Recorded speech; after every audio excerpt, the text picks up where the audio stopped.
Matching why a cardja, fulterash and ye an sus la churma. Okay, cardja, so today beginning our new term in Costa Firsta, we're still moving towards the poetry project, okay? However, we're going to do a piece of grammar today on the Wednesday, okay? And then what way our structure is going to work moving from here on out. Every Friday at 1 p.m. It'll probably be about 1:15. I'll decide the time closer to Friday and I will post a link. Every Friday afternoon we're going to have a rang bio, a live class, okay? The school has come to the conclusion that we need more interaction with the pupils at home, okay?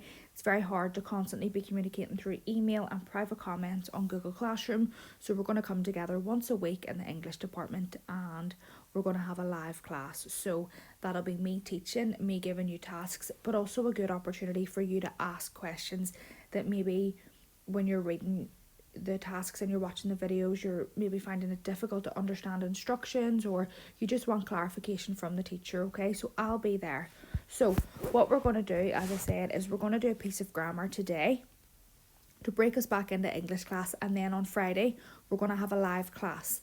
What way the live class will work is we're going to go through information and we'll be doing a new poem on Friday. Well, actually on Friday we're going to be having a Kahoot, a live quiz on the poetry tools, the literary devices. So if it's not a test, Nabi Burhas, but if everyone can look back at that PowerPoint, I won't make this lesson today extra long because then I'll give you time to look back on the poetry tools PowerPoint in preparation for Friday.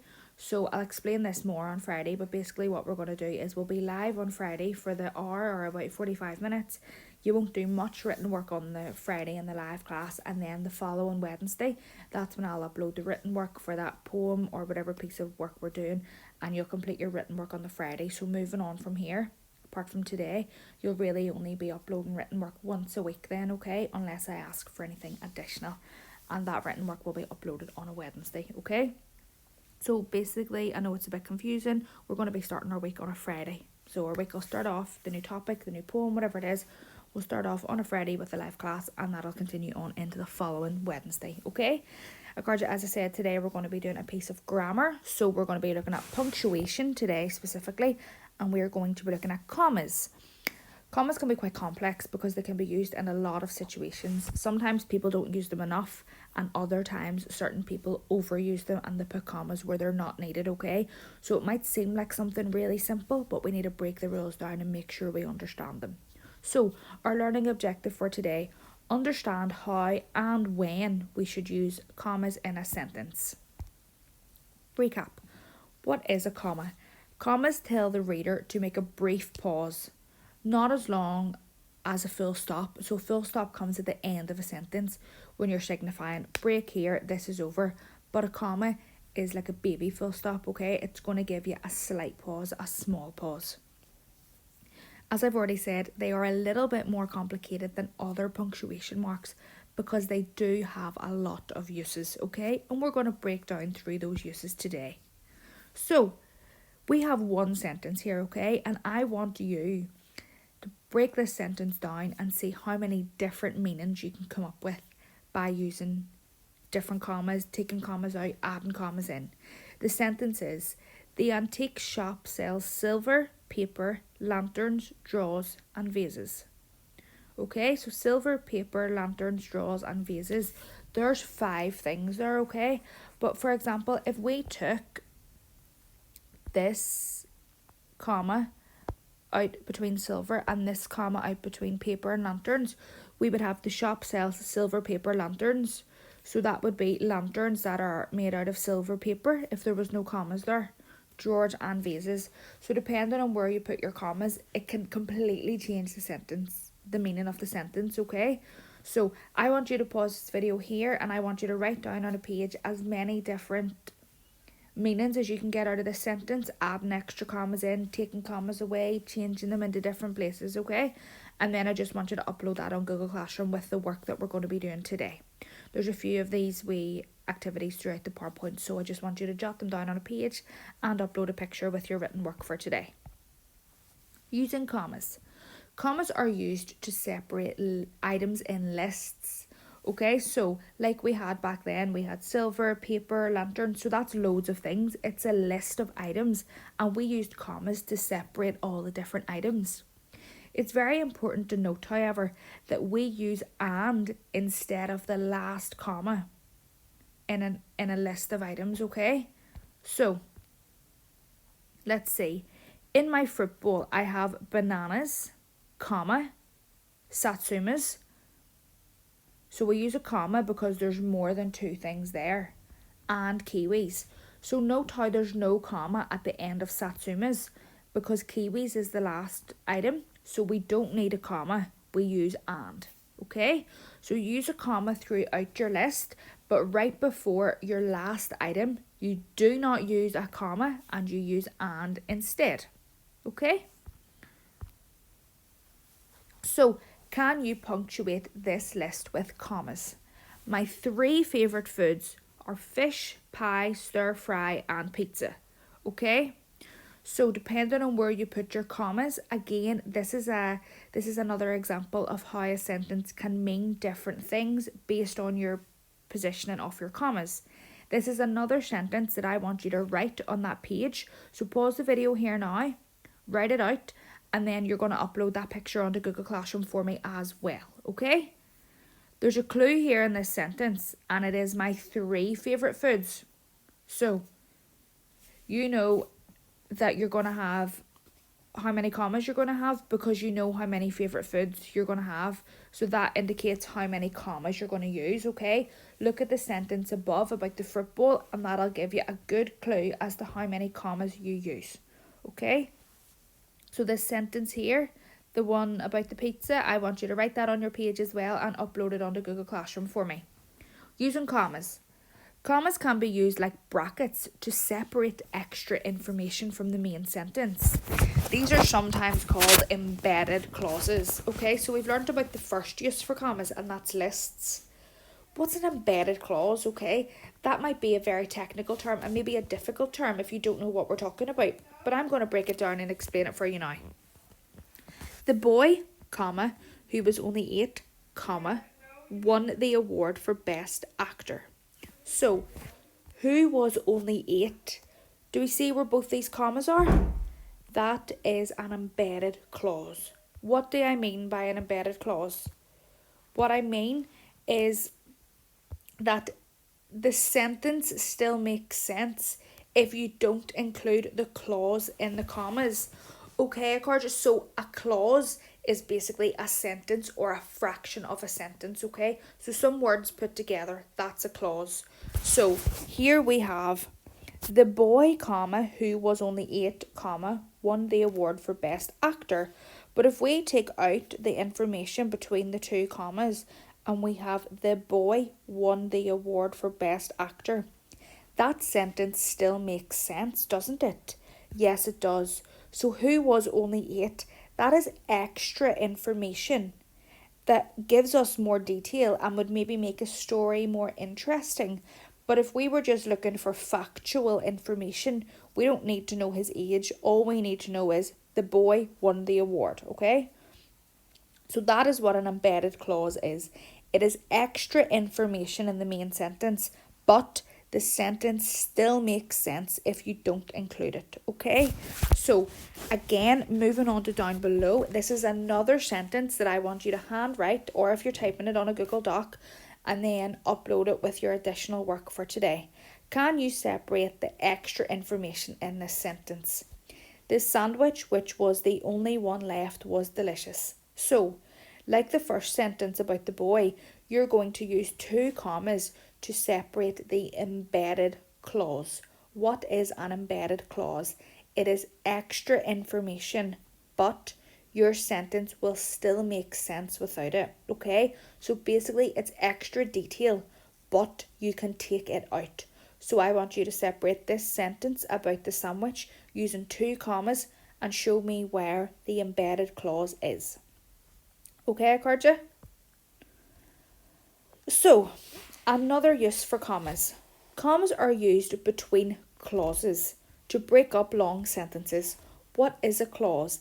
It's a fraction of a sentence, a group of words, or a sentence, okay? So, Often to break up clauses, we know that we use words such as and, but, so, and for.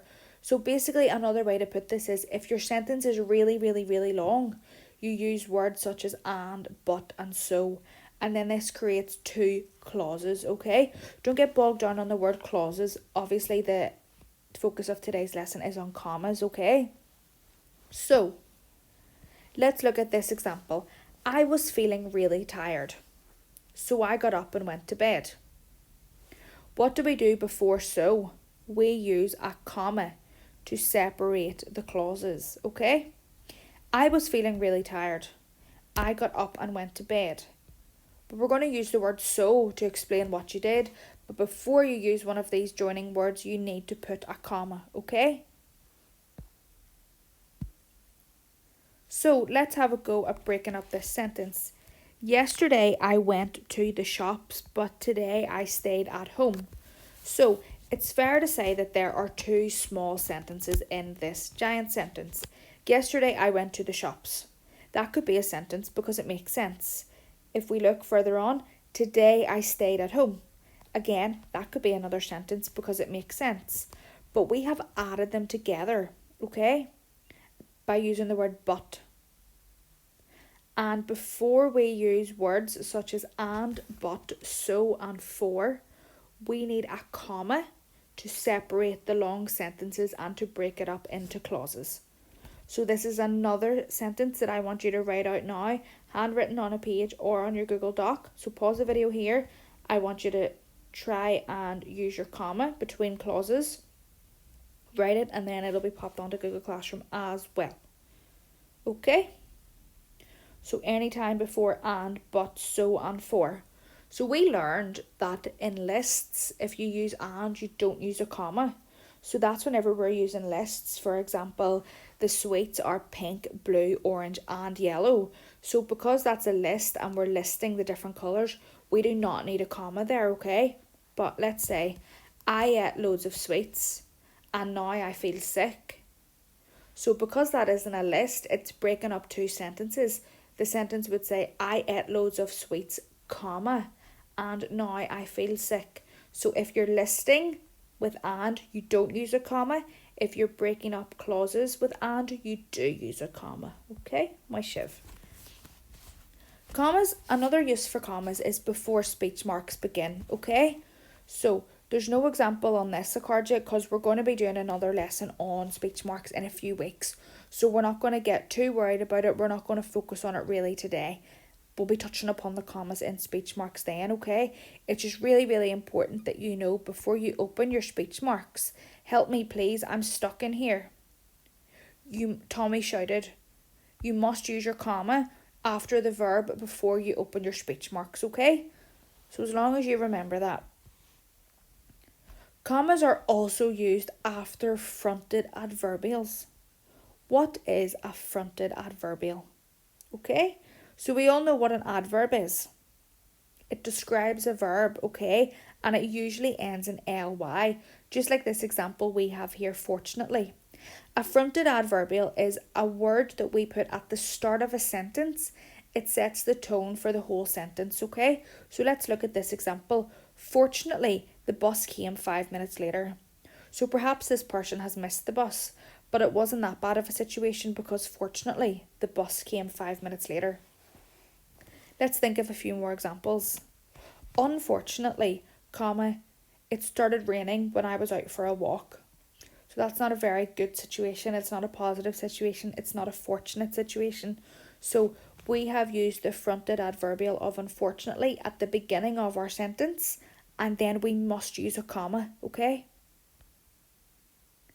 Luckily, comma, I didn't miss the school bus today, okay? So luckily, it's setting the tone for the whole sentence. It's telling everybody how you feel. But after you use an adverb, a fronted adverbial at the beginning of a sentence, you must use a comma. Fortunately, comma, the next bus came 5 minutes later, okay? So anytime you see a word like that at the start of a sentence, there are so many examples. Sadly, happily, gloomily, excitedly, fortunately, unfortunately. Anytime you start a sentence with a word like that, a fronted adverbial, use a comma before you begin to write your whole sentence. My shiv. Gorgeous, so that is the majority of our information on commas, okay? Now what I want you to do is to complete the tasks on Google Classroom. There are 2 tasks. In task 1, there are 7 cards. Each card contains 3 sentences. Only 1 sentence in each card is correct. You must decide which 1 sentence in each card is correct. An example has been done for you. And I'll show you this now, okay? So you'll open up your Google Doc and task 1. Which sentence is correct? The following sentences use commas for the purpose of a list, okay? So we're not worried about speech marks or fronted adverbials. Task 1 focuses only on lists, okay? Only 1 sentence in each box is correct. And what I want you to do is identify what sentence of the 3 is correct. So some examples have been done for you. I'm going to show you them now. And another reminder, this task focuses on commas in a list only. So if you see at the top of this box here, there's number 1. So that's the number of the question, okay? And then number 2 and number 3, so on, you'll see them. I know it's strange the way it's laid out. So we have 3 sentences here. I had chicken, comma, rice and vegetables for dinner. B, I had chicken, rice and vegetables for dinner. No commas there at all. And C, I had, comma, chicken, comma, rice, comma, and vegetables for dinner. So you have to think to yourself what one is correct. You might need to go back and look over the PowerPoint, okay? So once this video is done, the PowerPoint will be uploaded as well. You might need to flick back through the PowerPoint and refresh the rules of commas. Okay, so you're going to try and figure out which sentence is right. And as you see here, A is right, 1A. Why is A right? Because you have the comma separating the list. So chicken, comma, rice, because rice isn't the last one. But vegetables is the last one, therefore we've used and we know that when we're using lists, we never use a comma before and. Okay, Acarja? I've done number 2 for you as well, so you can read number 2 in your own time. And this is just how I want the answers done. 1.A, 2.C. You don't need to be writing out the whole sentences for me again. Just do it clearly like that so that I can see what you've done, what your answers are, okay? Task 2. There are 2 parts of task 2. For part 1, you need to repair the incorrect sentences by adding commas. So, let's see. Part 1. Repair the sentences by putting commas in the correct places. So, the wrapping paper had blue, white, red and yellow stars, okay? So that's pretty straightforward. Again, you might need to go back through the PowerPoint and recap on all the rules. So there's different reasonings here, okay? So for example, number 1 is a list. Number 2, you might want to be looking towards your embedded clauses. Number 3 might be splitting a sentence up, okay? And then number 4 and number 5. So every number from 1, 2, 3, 4 and 5 touches upon a different reason we use commas, okay? They're not all lists, they're not all speech marks, they're not all fronted adverbials, okay? So I need you then you don't need to rewrite the questions, you can just edit the sentences on your Google Doc and put your commas in where you need them, okay? And for part 2, you need to write or complete the sentences remembering to use the commas correctly, okay? So there's 5 sections here in part 2, and again they all touch upon the different reasons we use commas. So write a list of, number 1 here, write a list of 5 things you need to go on a camping trip. You don't just write a list, it must be in a full sentence. So on a camping trip you need, and then remember you're focusing on your commas in a list. Number 2 focuses on an embedded clause. So number 3, you're needing to add extra stuff on, okay? Add extra information, expand it. Again for numbers 3, 4 and 5, okay, Acarja? So get creative with your sentences there. So let me see, back to the PowerPoint. So that's task 1 and task 2. They're on the Google document, okay? Don't forget about the 4 examples. I think it's 4 examples throughout the PowerPoint whenever I told you to pause your video as well. Write them at the bottom of the Google Doc, at the top of the Google Doc, or if you're doing it by hand, just upload the picture onto Google Classroom, okay? Perfect, Acarja. So that's our lesson on commas. Let me know if you have any questions at all. I'll obviously be able to write back to your comments. Don't forget on Friday we're going live probably at about 1:15, I'll send the link in on Friday morning, Friday afternoon, and we're going to be having a Kahoot all on our poetry tools, so make sure you look back and revise upon them, okay? My Shiv Slan.